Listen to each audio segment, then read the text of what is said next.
क्या कश्मीर भारत का है, पाकिस्तान का है या एक स्वतंत्र रियासत? ये समस्या भारत के सामने 1947 में आई हुई थी। नमस्कार, अखबार रिपोर्टर में आपका स्वागत है। आज हम बात करने जा रहे हैं जम्मू कश्मीर पे।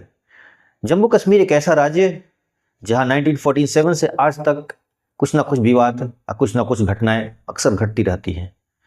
क्या है कश्मीर की समस्या?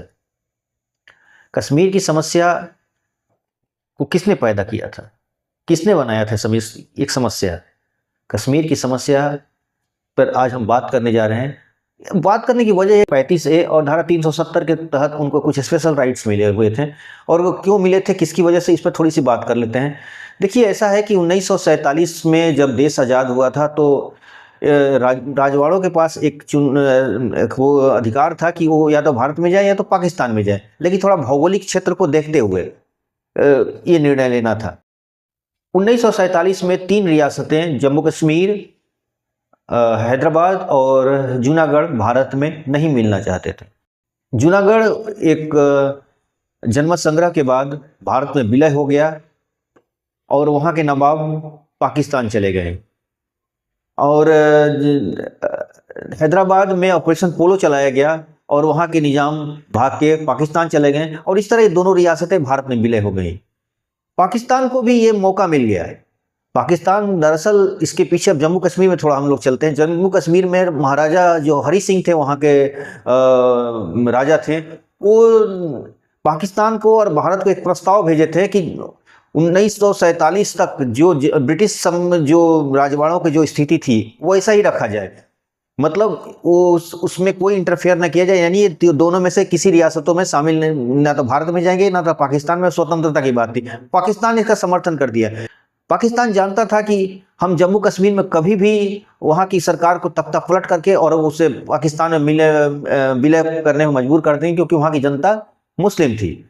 तो इस तरह पाकिस्तान को, लेकिन भारत ने इससे इनकार कर दिया। भारत ने कहा कि नहीं, आपको भारत में विलय होना पड़ेगा, इसके सिवाय कोई आपका चारा नहीं है। लेकिन महाराजा कुछ ढुलमुल नीति अपना रहे थे। इसी बीच पाकिस्तान को जो हैदराबाद में जो ऑपरेशन पोलो हुआ था, तो पाकिस्तान को एक मौका मिल गया, और पाकिस्तान ने भी कुछ काबिलाई और कुछ सादे उनके जो सैनिक थे उनको जम्मू कश्मीर में भेज दिया, जहां पर उन्होंने काफ़ी खून खराबा किया, बहुत ज़्यादा हत्याएं की। लोग कहते थे कि 11,000 के आसपास उन लोगों ने हत्याएं की। महाराजा घबरा गए, और महाराजा घबराने के बाद वो भारत से मदद मांगे, लेकिन भारत ने मदद से इनकार कर दिया, और उसने बोला कि सबसे पहले आप विलय पत्र पर दस्तखत कीजिए, फिर आगे कुछ बात होगी। दरअसल बात यह थी कि पाकिस्तान के सेना का कमांड और भारत के सेना का कमांड ब्रिटिश लोगों के हाथ में था। वो लोग जानते थे कि अगर ये दोनों सेनाओं का कमांड अगर दोनों देशों को दे दिया जाएगा तो खून खराबा हो सकता था, क्योंकि दोनों देश बंटवारा हुआ था और माहौल तनावपूर्ण था। तो लॉर्ड माउंटबेटन ने ये बोला कि पहले आपके पास जो काबिलाई हमले हुए हैं, तो भारत आपको मदद नहीं करेगा कि ये हमले भारत पे नहीं हुए हैं, ये हमले जो हुए हैं जम्मू कश्मीर पे हुए हैं, और जम्मू कश्मीर भारत का हिस्सा है नहीं, तो आपको पहले विलय होना पड़ेगा। तो महाराजा ने तैयार हो गया, महाराजा, और 1947 में भारत में एक तरह से ऑफिशियली विलय हो गया। अब विलय हो गया तो पाकिस्तान को तो ये बात बहुत ये लगी कि भाई ऐसा है, और लेकिन तब तक पाकिस्तान ने क्या किया कि वहाँ मिलिट्री अपनी घुसा दी, और मिलिट्री जब जहाँ पर आ गई तो मामला यूएन में चला गया। जब यूएन में चला गया तो यूएन ने दोनों देशों को एक तरह से आदेश दिया कि जहाँ पर जो जैसी स्थिति है उस स्थिति को बरकरार रखा जाए, और उसी को आज हम लोग LOC बोलते हैं। तो आपको उम्मीद है कि कुछ बातें समझ में आ गई होगी कि LOC कहाँ से आज बन गया है। तो LOC वही है जो जहाँ पर दोनों सेनाएं आपस में सीज फायर के तरह से रुक गई थी, वही LOC है। जब बाद में लॉर्ड माउंटबेटन के दबाव में नेहरू जी ने जाकर वहाँ पर उन्होंने बोला कि जाके ईवन में बोला कि हम लोग फिर से जनमत संग्रह कराएंगे, और लेकिन मामला को थोड़ा शांत हो जाने दीजिए, मामला गर्म, बहुत ज़्यादा तनावपूर्ण है। तो यूएन ने एक अपना चार्टर के तहत बोला कि ठीक है आप लोग ये करिए, लेकिन बाद में भारत ने ये कहा कि भाई देखिए ऐसा है कि हमारा जो स्थिति है, हमारा विलय पत्र पे हमारे जो जो वहाँ के राजा थे वो साइन कर दिए हैं, तो वो हमारा हो चुका है। तो इसलिए वहाँ जनमत संग्रह की बात है ही नहीं, क्योंकि इससे भारत की इंटरनल मैटर भी में समस्या आ जाएगी, क्योंकि बहुत सारे राजवाड़े भारत में मिले हुए थे, और इस तरह की जब बात आ जाएगी, सब इस तरह की बातें उठ जाएंगी, तो भारत में समस्या पैदा हो जाएगी। इसलिए भारत अब जनमत संग्रह वाली बात खत्म होगी, भारत ने उसे एक सिरे से ही खारिज कर दिया।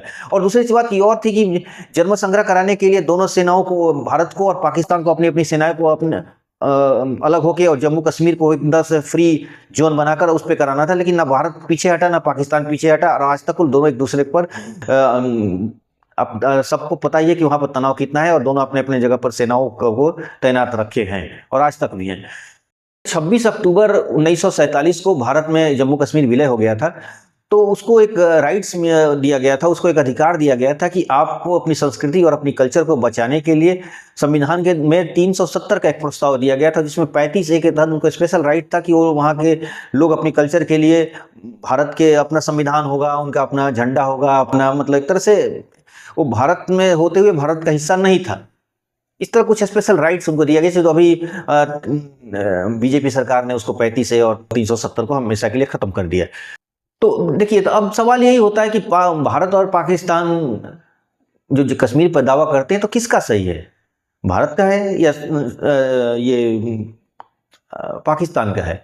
देखिए, पाकिस्तान का जहाँ तक स्टैंड है, पाकिस्तान कह रहा है कि जब जूनागढ़ में अगर जनमत संग्रह कराया गया और जूनागढ़ के लोग भारत के साथ हो गए, तो उसी तर्ज पर जम्मू कश्मीर में भी कराया जाए, क्योंकि जम्मू कश्मीर भी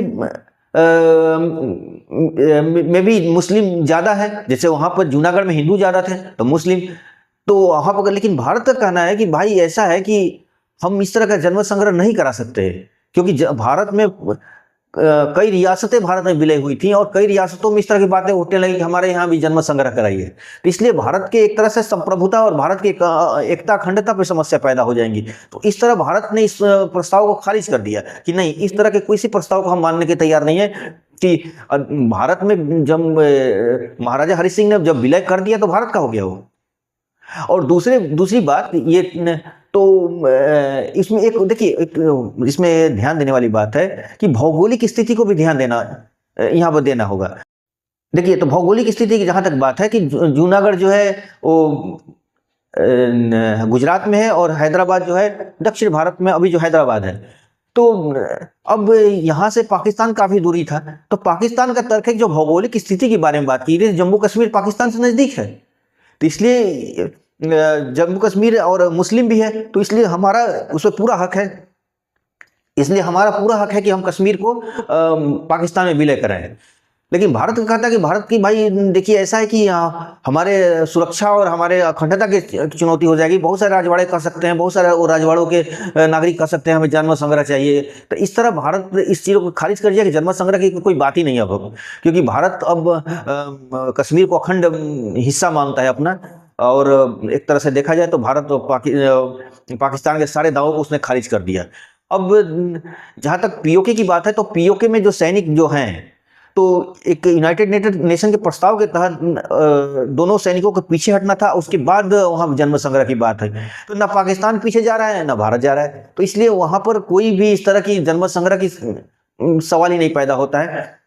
तो और कश्मीर के बारे में अभी आपको पता ही होगा, कश्मीर में एक उमर अब्दुल्ला जो के नाम आपने सुना होगा, चीफ मिनिस्टर की बात आ रही थी वहाँ के, और उनके पिता फारूक अब्दुल्ला और उनके दादाजी थे, उनका नाम था शेख अब्दुल्ला। शेख अब्दुल्ला वो 1947 में एक बड़ा उनका अहम रोल था।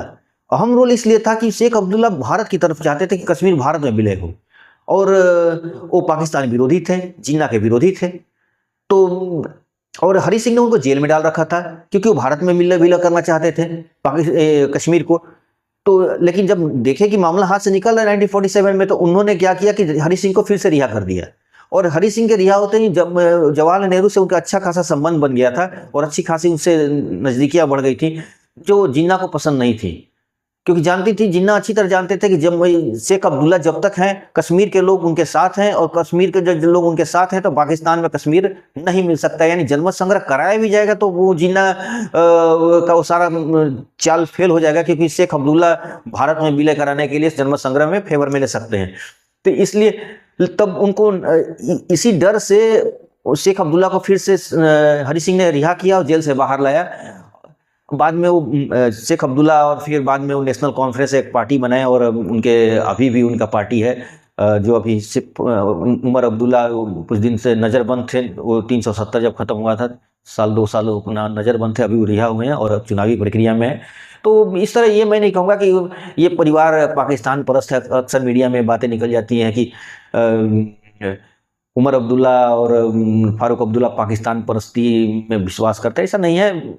उनके पिताजी का बहुत अच्छा रोल था, भारत कश्मीर को भारत में आज है तो उनका पिताजी का भी रोल था, यानी फारूक अब्दुल्ला का पिताजी शेख अब्दुल्ला का भी था। वैसे शेख अब्दुल्ला का अपना कुछ अलग कहानी है थी, उनका भी कुछ इंटरेस्ट था उस पर, लेकिन इसमें मैं अभी नहीं बता पाऊंगा। इसकी बहुत अच्छी लंबी चौड़ी कहानी है, कभी आगे आगे हम बात करेंगे शेख अब्दुल्ला के बारे में। लेकिन इतना क्लियर था कि शेख अब्दुल्ला थोड़ा चालाक पॉलिटिशियन थे, ये बात तो तय थी, लेकिन फिर भी वो भारत में विलय कराने में कश्मीर को अच्छा अपना योगदान दिए। आज के अंक में बस इतना ही, आगे हम फिर एक नए मुद्दे पर बात करेंगे। देखिए, मुझे बताने की वजह थी कि 26 अक्टूबर आ रहा है ना, उसमें उसी दिन कश्मीर विलय हुआ था भारत में, इसलिए मुझे वीडियो बनाने का इच्छा हुआ और मैंने वीडियो बना दिया। थोड़ा इसको इस चैनल को लाइक कीजिए, सब्सक्राइब कीजिए, थोड़ा आगे प्रमोट कराइए, थोड़ा सब्सक्राइबर बढ़ाइए, थोड़ा सब्सक्राइब कीजिए ताकि हमें भी कॉन्फिडेंस आए वीडियो बनाने में। तो आगे हम एक और वीडियो लेकर आएंगे, तब तक के लिए धन्यवाद। Thank you very much.